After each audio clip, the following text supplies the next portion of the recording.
Good morning to you, all of you. Today's topic for discussion is hydrocephalus. What is hydrocephalus? Is enlargement of the head because of collection of excessive CSF or excessive secretion or decreased absorption or obstruction to the CSF flow results in excessive enlargement of the head.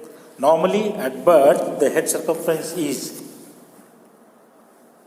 33 to 35 centimeters. It increases by 2 centimeters per month in the first 3 months. Thereafter, in the second 3 months, it increases by 1 centimeter.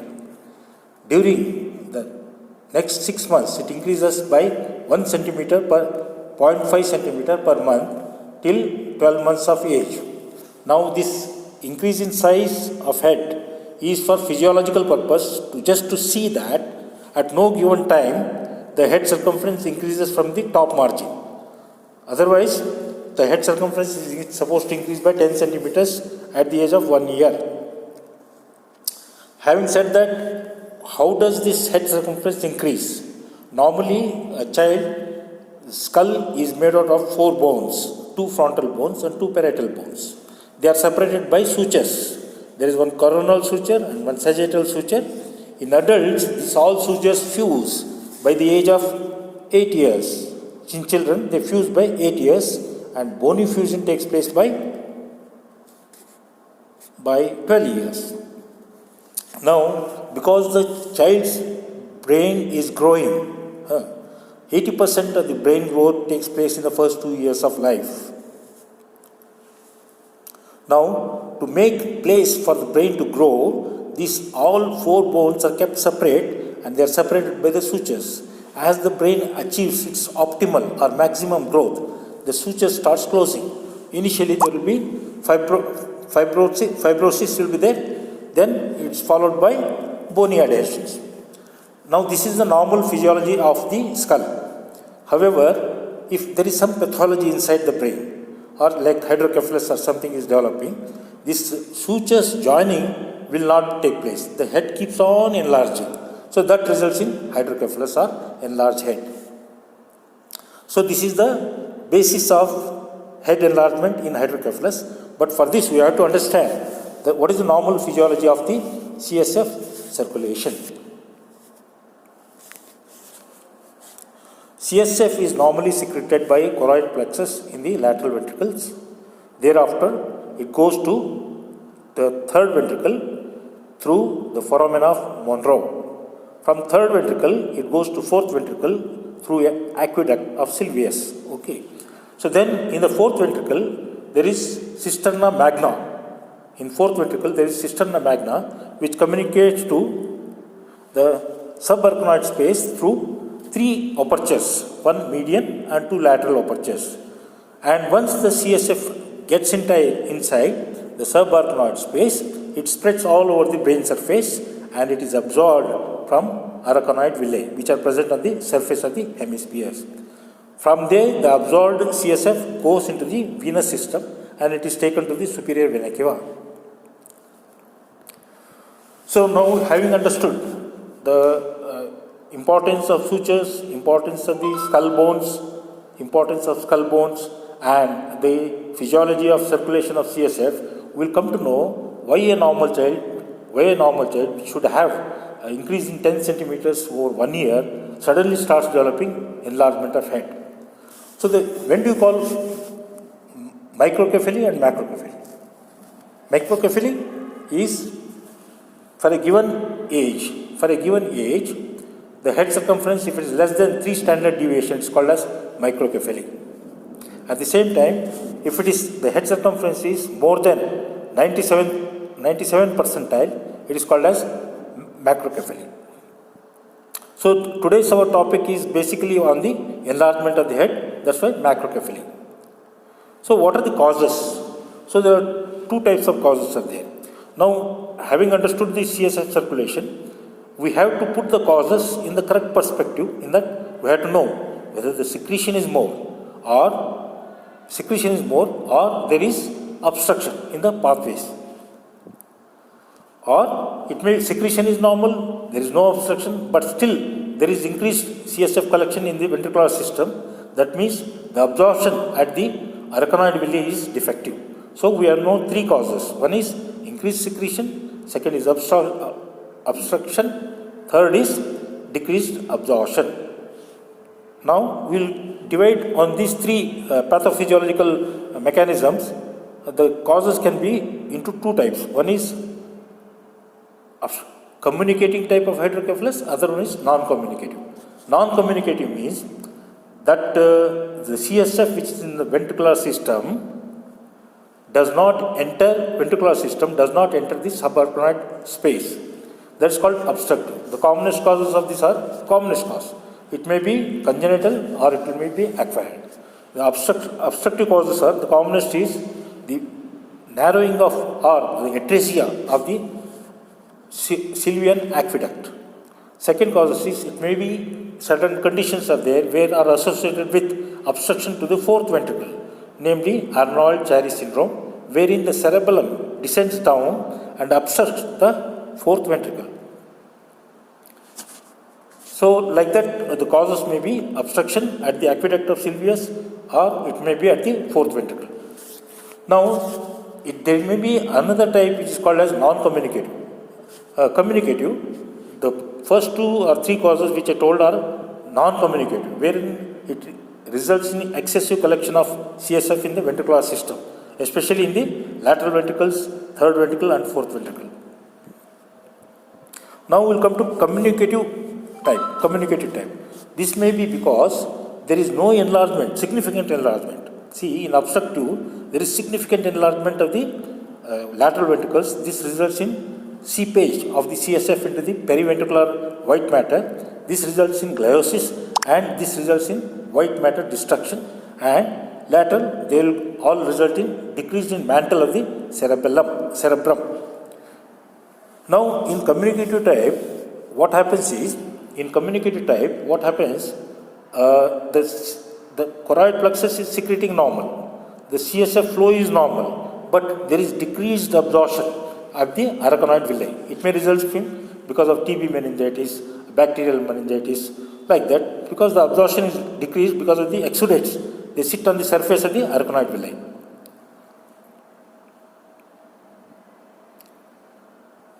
Okay. So now we have understood there are three types of pathophysiology in enlargement of the defective CSF circulation. One is excessive production, second is obstruction, third is decreased absorption. Now, all said and done, this is a heterogeneous group of disorders, syndromes, but the clinical features are very important. What are clinical features? They comprise of a group of symptoms and signs. So, the symptoms depend on the age of the child. In young infants and children, because the sutures are open, the CSF which is getting accumulated inside the ventricular system has got some cushion to expand the skull. So the pressure effect of the CSF do not manifest clinically. Whereas in a child where the already fibrotic adhesions have taken place between the sutures, there is very little space for the skull to enlarge. So whatever pressure is increased, they will manifest clinically. So we'll take symptoms in an infant and symptoms in a child where the sutures have fused.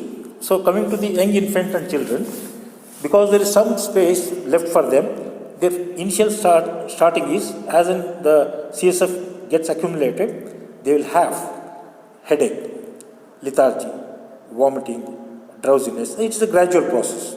And after some time, if the CSF increases a lot, then they may go into apnea, because the medulla oblongata which is there, which is getting compressed because of the increased intracranial tension, it results in compromise of the various vital centers which are present in the medulla oblongata. So this can result in stridor, this can result in apnea and cardiac arrest. Now in older children, what symptoms are there? Because there is no scope for enlargement of the head, they all develop suddenly or depending on what is the pathophysiology inside, like a tumor is there or some trauma is there, subdural hematoma or something like that. Over a period of time, they gradually develop headache. the headache is more common in the morning hours. Compare this to the headache which you get in older children and adults, it is more common in the evening times. As the day ends, they'll get headache. That is called as anxiety headache or neuronal headache. But this, because of increased intracranial tension, the headache is more in the morning and it is usually associated with vomiting. And if the collection increases and the ventricles start dilating, there may be problem in vision. They may be having blurred vision. And this is because of development of papilledema. And if the disease keeps on progressing, the child will gradually become drowsy and there is depressed level of consciousness. And in young children and adults, and adolescents, there may be personality disorders, behavioral disturbances. And gradually as the CSF increases, there is some coning is taking place at the level of foramina magnum, coning. So this cuts the pyramidal fibers which are going in the lateral columns. This results in pyramidal tract involvement and upper motor type of neuronal deficits which manifest clinically in the gait abnormalities. So now, having said that, how do you detect a child or an infant having this underlying problem of the hydrocephalus? So the earliest sign is the first milestone. There are 4 types of milestones are there. Growth, development, 4. Gross motor, fine motor, social and language. The social is the most sensitive indicator of underlying issues in the developing child. What is the earliest social? That is in between 5 weeks and 8 weeks. A normal neonate, a normal infant is supposed to look at the mother in the eyes and give a smile. So this is different from the smile which the baby gives even before 1 month, where it is not guided towards the mother. It blankly runs around and then it smiles. But actually the mother will be able to notice when the baby is giving a gratitude to her by looking into her eyes and smiling. So this is called social smile.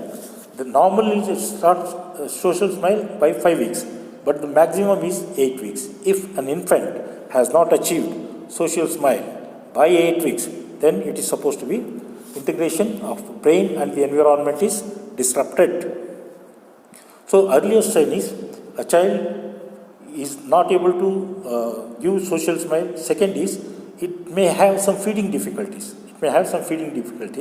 Thirdly, the child may be irritable, cranky, irritable, and it may become gradually drowsy, and sometimes it may go into apnea.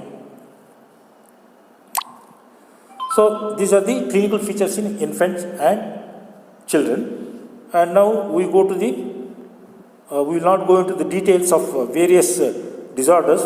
Here we will concentrate only on what is enlarged head, what is the significance of enlarged head, what are the differential diagnoses of enlarged head. The head may be enlarged, but to call it macrocephaly, it should be more than 97 percentile. But there are certain conditions where the head looks to be enlarged, but still it is within less than 97 percentile. What are these conditions which we may mistake it for hydrocephalus or enlarged head?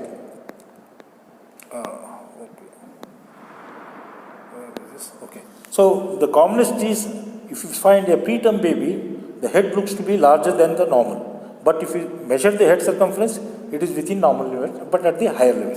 The second cause is, if you find a child with achondroplasia, hypochondroplasia, they are all causes for short stature. They are usually associated with a large head, but not macrocephaly. And third is, sometimes anemia, in a chronic anemias, what happens is, because the hemopoietic system, the bone marrow which is present in flat bones, it is the common source of all the RBCs. So there is excessive production, hematopoiesis. This results in separation of the both tables of the skull, parietal bones, frontal bones. This results in the head looks enlarged, like you get in case of thalassemia, chronic anemias. And the third, fourth causes are, it may be seen in certain cases of some storage disorders, where there is accumulation of non-brain matter in storage or metabolic disorders. And one more thing is You may find in rickets also, the head is enlarged because the bones, the skull bones, they are very soft and they yield to the normally growing brain. The brain is growing normal, but the container, that is the skull bones, are very soft. So they keep on increasing more than the normal skull. So it looks like they have got what you call large head. So the other causes are hydrancephaly is there. That is the cerebral mantle is not there at all, full of CSF only. Cerebral gigantism, that is storage disorders. Then epiphyseal dysplasias, osteogenesis imperfecta. See, osteogenesis imperfecta, rickets, they are all same. Because in osteogenesis imperfecta, the genesis of bone is defective. So the skull bones are also defective. The mineralization does not take place, and they are also very soft. That enlarging, that brain which is growing at a normal pace makes the skull look large. So these are the differential diagnosis of large head. Now, having known this, then what are the investigations you have to do? Diagnosis may be obvious if the child has got large head, sunset sign is there. And what does this sunset sign mean? It means that the brain, when it is increasing, near the hypothalamus there is a gaze center. There is an upward gaze center. Because of compression of hypothalamus, the upward gaze center is paralyzed.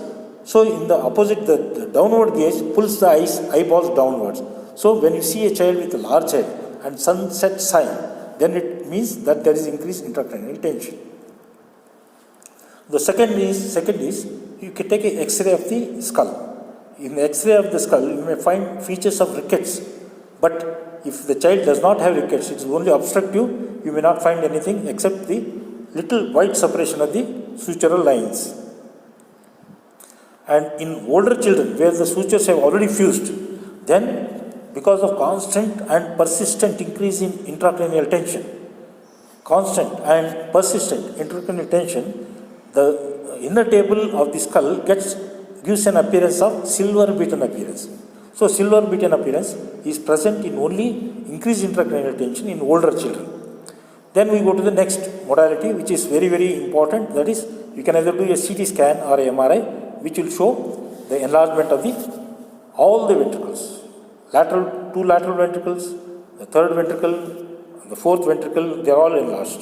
And in communicative hydrocephalus, you may find there is increased subarachnoid space, general increase in subarachnoid space.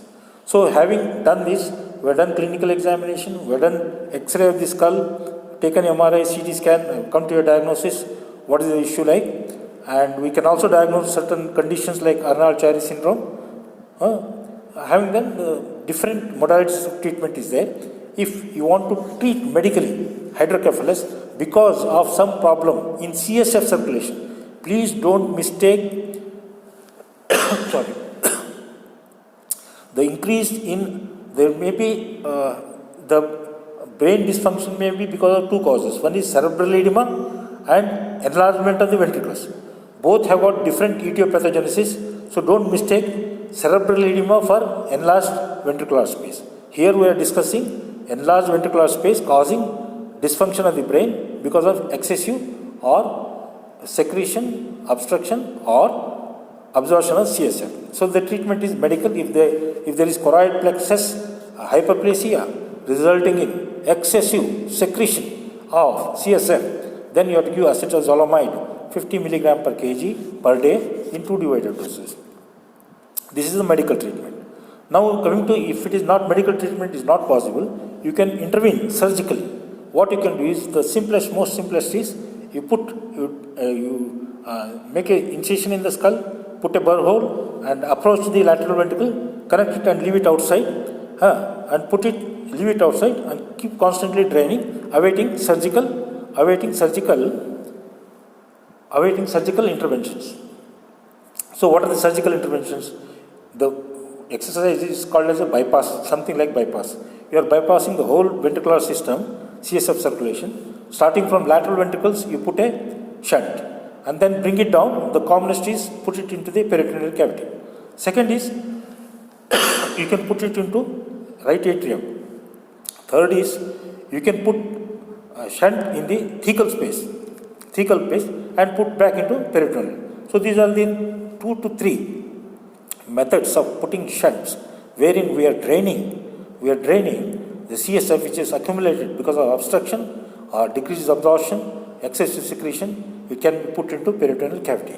Having said that, now we have to look for some complications or problems associated with VP shunt.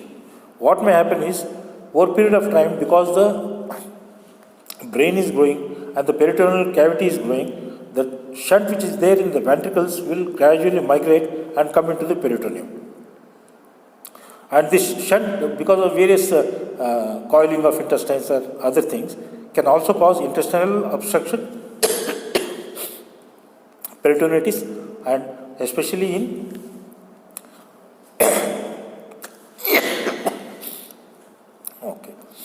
okay. Now this is in brief about hydrocephalus. Hydrocephalus is, by definition, it is an increased size of the head. The basic problem is, there is a problem in either excessive secretion, obstruction, or absorption of CSF. The clinical manifestation varies depending on the age of the child and the site of obstruction. In infants, it gradually increases in head size, feeding problems, and the lethargy, apnea, stridor, whereas in older children it causes headache, vomiting, drowsiness, behavioral abnormalities, and other problems. Okay. Now the treatment modality is medical or surgical. Investigation, CT, MRI you can do, and the treatment is medical acetazolamide, surgical shunt, PP shunt, ventriculoperitoneal shunt. Thank you very much. Okay.